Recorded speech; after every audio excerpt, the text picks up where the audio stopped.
Whittier is a town with a unique historic nature. Its beginnings can be traced to 1887, to a group of Quakers who were interested in founding a new community.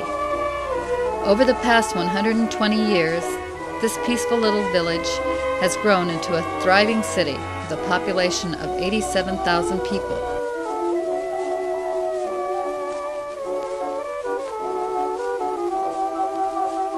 One artist has dedicated his entire artistic career to painting scenes of Whittier, his hometown. This is Dennis McGonigal, using his paintbrush to capture the beauty of Whittier's scenery. Here he is beginning one of his famous panoramic landscapes by blocking in the foreground of his canvas with a large brush.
I know you love your hometown very much. Yes. That is a very beautiful city.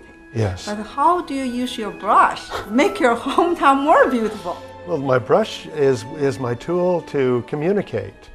I can show the beauty on a canvas. I can do a painting, and people can see the city through my eyes. And the funny thing is, when I'm painting, I will start to see things in a new way myself. I will discover colors and patterns and ideas just by the process of painting, and that'll all come out into the painting itself. So people say, your paintings are more beautiful than the real place, and I say, no, that's the way I see Whittier. Also, I use my brush to paint on walls too. So I paint large murals on walls in schools or on buildings, and that's a way to make public art that I can share with the community. How about Lincoln? Well, Lincoln, that's probably got more of my art than any other place because that's where I teach. So that I've been commissioned to do a series of murals there. The hallway has a 80-foot long mural that I painted, and it's all giant blown up scenes of my phone book paintings or scenes of Whittier. And then in the office is another mural about Abraham Lincoln. And I had to study quite a bit the life of Lincoln in order to understand him, and I grew to love Lincoln as a result. So all around the inside of the office is a scene of the life of Abraham Lincoln. And then out on the street there are more murals, and I think that's one thing. They want me to do a lot of painting there on my job.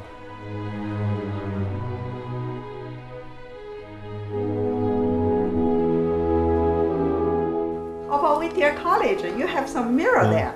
Yes, I have 4 murals there. I went to school there in order to get my teaching credential. And by then, Whittier College knew all about me. They knew about my reputation as a painter. So they gave me a lot of incentives to come to Whittier College, and one of them was I was to be the campus mural painter. So every year I would paint a new mural somewhere on the campus, and I just had a lot of fun.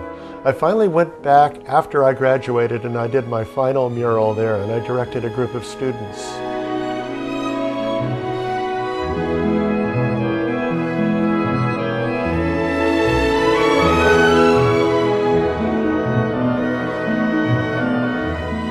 Paint a mural on the museum wall. Yes. It shows the whole history of Whittier City, is that right? Well, actually, it shows the first 100 years of Whittier. I wanted to go back all the way to the dawn of time, but they said start with the Quakers. So you see the Quakers building Whittier College, the first building of Whittier College, and it's called Founders Hall. So the Quakers are standing in front and they're proudly posing. And if you look way at the top, some of them are still up on the roof and they're working on the roof. So that's showing the beginning of Whittier.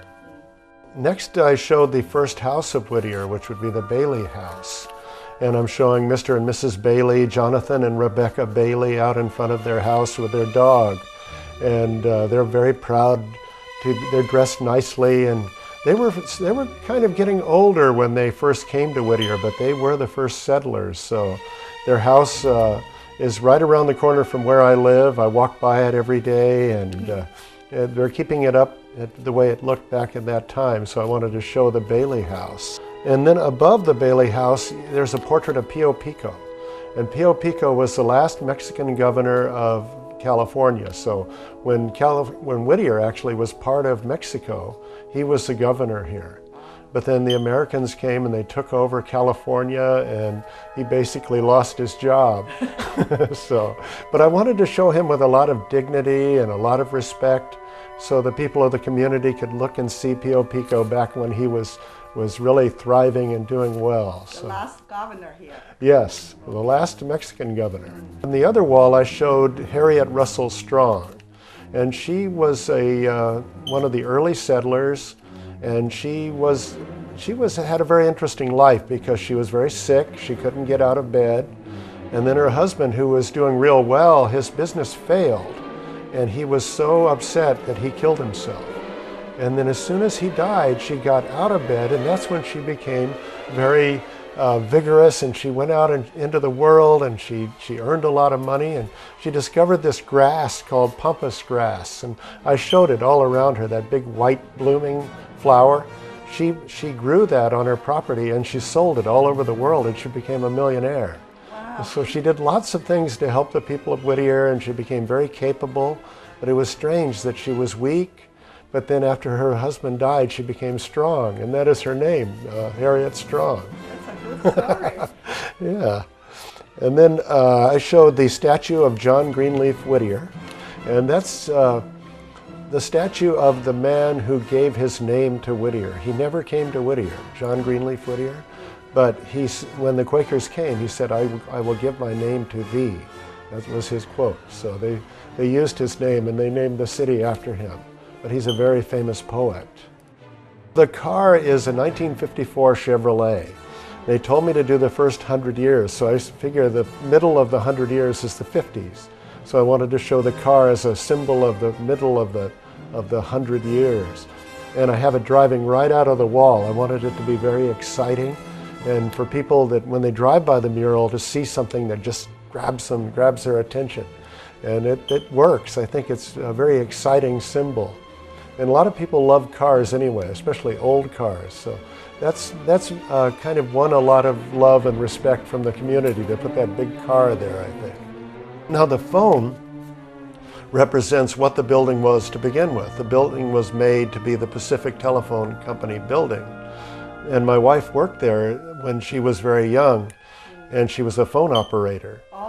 So the building it's kind of an ugly, odd looking building, but it's because they wanted to be very strong, and they wanted, for instance, if there was an earthquake or somebody bombed the building, nothing would happen because it's such a sturdy building. But the phone, a lot of people say, why the phone, why the phone? But I wanted to show the community what this museum was before it was a museum. It was the phone company. And finally, the airplane. The airplane belonged to a man by the name of Bob Downey. And Bob Downey owned a paint company in Whittier, and his son owns it now. His son actually helped supply the paint for the project to paint the mural. Wow. And I wanted to surprise him by showing his father in the sky. And then I learned later that his father died in a plane crash. So when Bill Downey, the son, saw his father up there, he was so happy. He said, "Oh, that he's painted my dad." And so I think it was a nice surprise for him to see that. An old cowpoke went riding out one dark and windy day. Upon a ridge he rested as he went along his way. When all at once a mighty herd of red-eyed cows he saw, a-plowing through the ragged skies and up a cloudy draw.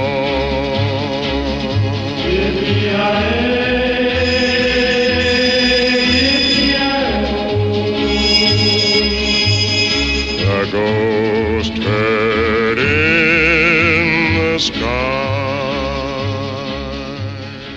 Their brands were still on fire and their Dennis McGonigle's recent exhibit at Soka University was a critical and popular success. He displayed 50 of his colorful landscapes. One critic wrote, "McGonigle uses acrylics and oils to create large landscapes that echo Impressionism, Fauvism, and Expressionism.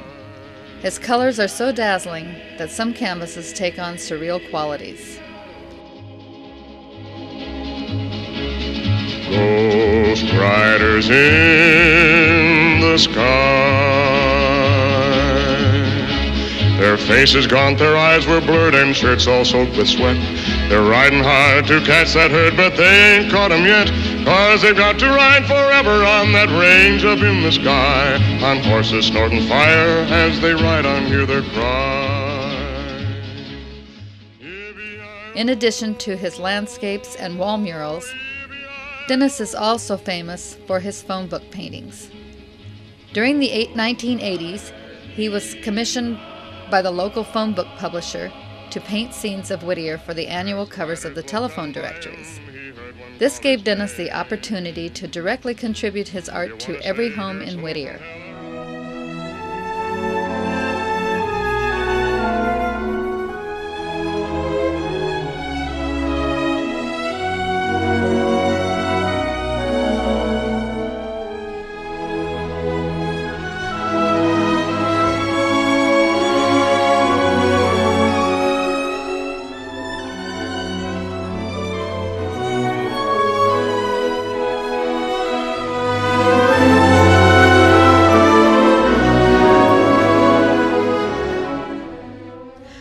Although Dennis has successfully celebrated the color and beauty of his hometown, his journey is not nearly over. He is determined to continue to evolve as an artist. He looks forward to the challenge of climbing the mountain of art as he continues on his quest.